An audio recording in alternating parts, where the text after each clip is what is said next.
What happens when a global superpower runs out of money, allies, and even ammunition?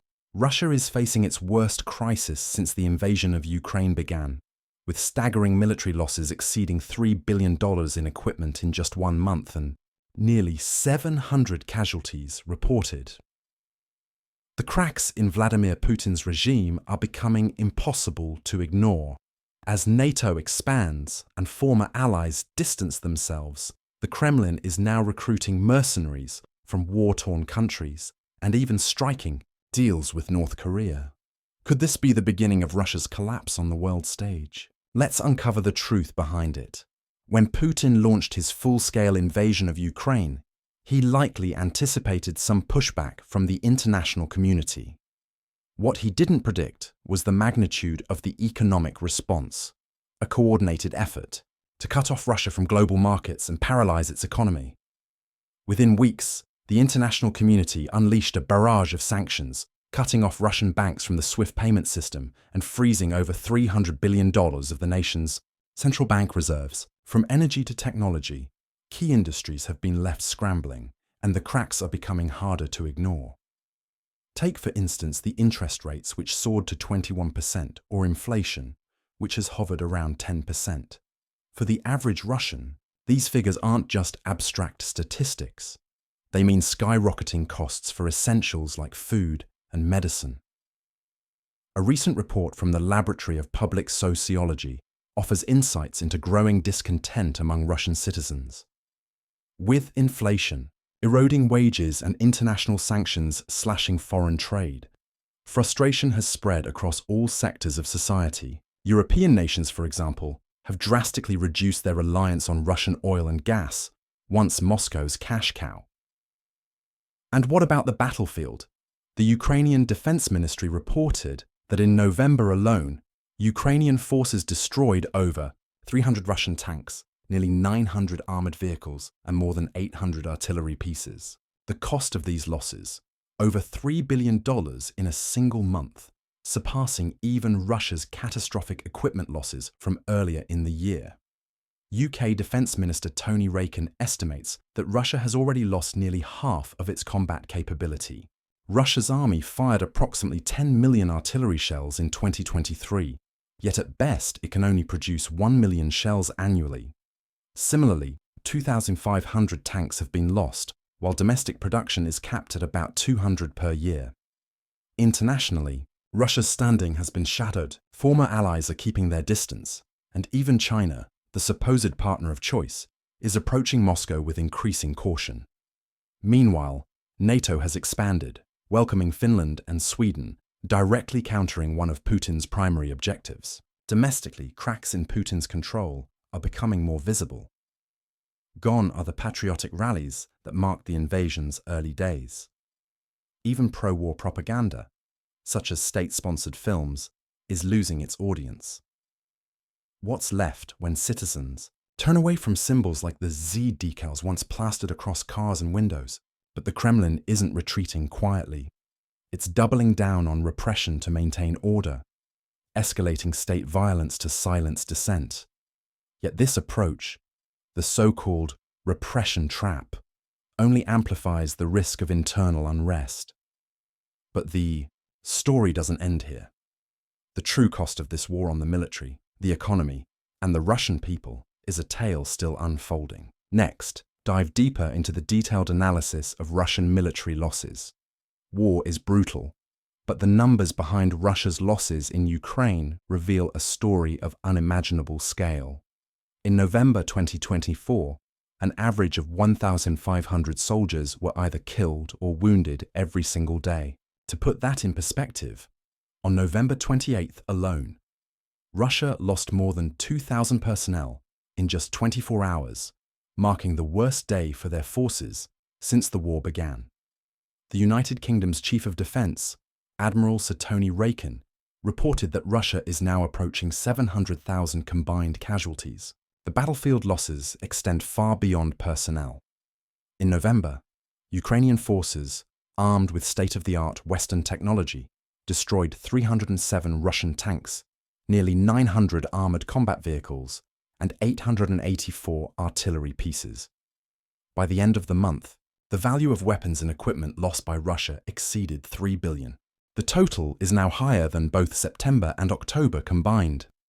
Meanwhile, the International Institute for Strategic Studies revealed on February 2024 that Russia had lost more than 3,000 armored fighting vehicles in just the past year, bringing the total losses since February 2022 to nearly 8,800. The financial burden of this conflict is crippling for Russia. Reports from the New York Post indicate that over 40% of Russia's public spending is now allocated to defense and security. What happens when a nation channels nearly half its budget into war, while neglecting critical areas like healthcare, infrastructure, and education? With the economy under severe strain, the cracks are beginning to show. What does this mean for its ability to fight? Can Putin find a way to rebuild his shattered army? Or is Russia on a path to irreversible decline? Before we continue, I have a special 10-second request for all of you listening. If you can help me in any way, just press the notification bell and hit that subscribe button. It means the world. It really supports this channel. If you do that for me, I promise my team, and I will do everything we can to make this show even better for you. The heavy losses sustained by the Russian military have significantly weakened its combat effectiveness. Ukrainian forces, bolstered by Western support and superior strategy, have reclaimed significant territories, further exposing the vulnerabilities of Russia's armed forces. Before the invasion, Russia was equipped with a well-stocked arsenal and professional soldiers. Today, entire divisions have been wiped out, and the Kremlin increasingly relies on poorly trained conscripts and foreign mercenaries to fill its ranks. This decline in combat power isn't just about manpower. Tactical setbacks on the battlefield have compounded the problem. The loss of key cities like Kherson and sustained Ukrainian advances in the east and south have forced Russian troops into defensive positions. Morale is low, and with each passing month, Russia's ability to launch effective offensives dwindles. Even more alarming for the Kremlin are the logistical hurdles it faces. War is as much about resources as it is about strategy, and Russia is struggling to keep up with the demands of a prolonged conflict. The depletion of tanks is another critical issue. Since the start of the invasion, Russia has lost over 2,500 tanks, according to Ukrainian and Western intelligence reports, but its tank production facilities are struggling to keep pace. The broader economic consequences of war have also hampered Russia's military production. Western sanctions have cut off access to critical components, particularly semiconductors and advanced machinery. This has stalled efforts to modernize Russia's military and left its defense sector scrambling to meet basic needs. With the staggering losses in equipment and manpower faced by Russia, along with the crippling impact of sanctions on military production, do you believe the Kremlin can sustain its current strategy, or is a shift in approach inevitable? What are your thoughts? Let us know in the comments below. The cracks in Russia's economic foundation are growing deeper by the day. While the Kremlin openly acknowledges the importance of migrant labor, fewer workers are willing to step into Russian borders.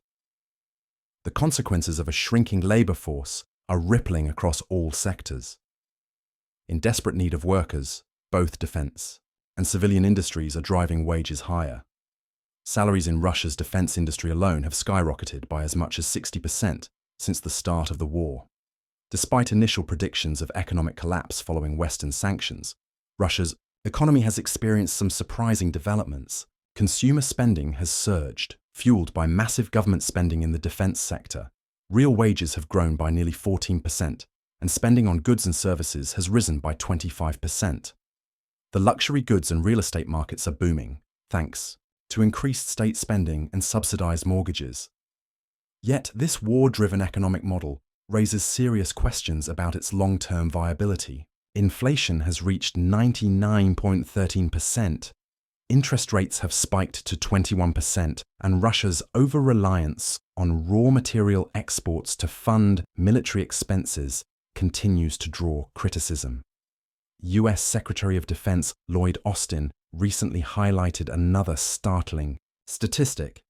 The cost of the full-scale invasion has surpassed $200 billion. In 2022 alone, Costs were estimated at $40 billion, nearly 84% of its entire 2021 defense budget. By 2024, projections suggest these costs could climb to $132 billion. Manpower issues are becoming another glaring problem for the Kremlin. Reports indicate that hundreds of thousands of Russian soldiers have been killed or wounded, leaving a significant gap in the country's workforce. On top of that, the war has driven an exodus of skilled professionals, particularly from the tech and service sectors. These departures have not only weakened Russia's economy, but have also dealt a heavy blow to its capacity for innovation. The Russian public seems increasingly alienated from the war. According to a recent study by the Laboratory of Public Sociology, many ordinary Russians are expressing discontent with rising inflation, soaring interest rates, and the human toll of the conflict. The economic strain is only part of the story. With resources dwindling and manpower stretched thin, how is Russia keeping its war machine running? How far is the Kremlin willing to go to sustain its military efforts? And what are the human costs of these measures? When domestic recruitment falls short, the Kremlin looks beyond its borders. Foreign mercenaries have become a critical part of Russia's strategy, with recruits drawn from some of the most impoverished and war-torn regions of the world. Russia has forged deals with groups like a Houthi-linked company, which supplied hundreds of Yemeni fighters. These recruits were promised high salaries and Russian citizenship, incentives that appeal to those with limited opportunities. Reports indicate that Yemeni mercenaries, often ill-equipped and poorly trained, were sent straight to the front lines in Ukraine. Russia's efforts extend to other countries like Cuba and India, where critics have labeled the recruitment process an illegal act involving people. The individuals are lured with promises of wealth and a better life, but often face harsh realities once enlisted. This reliance on foreign fighters highlights a deeper issue: Russia's inability to mobilize sufficient troops domestically. It also creates an unstable and fragmented military force, with cultural and language barriers undermining cohesion and effectiveness. The challenges of recruiting foreign fighters are compounded by the difficulties Russia faces in mobilizing its population. In the year 2024, Russian authorities rounded up over 30,000 migrants with Russian citizenship who had not registered for military service. Migrant detention centers have reportedly become recruitment hubs, where individuals are subjected to inhumane conditions to force compliance. At the start of the invasion, Russia's military relied on its vast reserves and disciplined forces. Today, it's held together by patchwork solutions: foreign mercenaries, coerced migrants, and conscripts pressed into service under threat. As Russia's recruitment efforts falter, it's turning to even more controversial measures. What role is Pyongyang playing in supporting Russia's war effort, and what are the global implications of this unlikely alliance? North Korea's direct involvement in the Ukraine conflict marks a significant turning point. For years, Pyongyang has provided rhetorical support to Moscow, but sending troops to fight on foreign soil signals a bold escalation.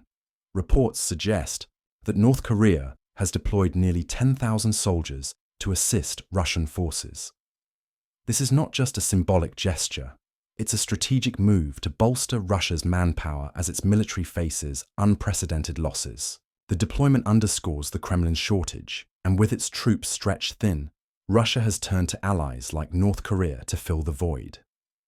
For Pyongyang, this involvement provides an opportunity to strengthen ties with Moscow and gain military experience for its troops. It's also a chance to showcase loyalty to Russia, potentially securing future economic and military aid in return. The presence of North Korean troops adds a new layer of complexity to the conflict. Their involvement could signal the beginning of deeper alliances that extend beyond the battlefield. South Korea, already wary of Pyongyang's ambitions, views this development with alarm.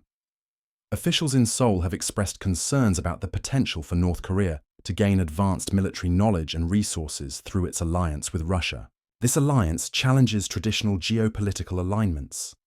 The partnership between Russia and North Korea may embolden other isolated or authoritarian regimes to take bolder actions on the world stage.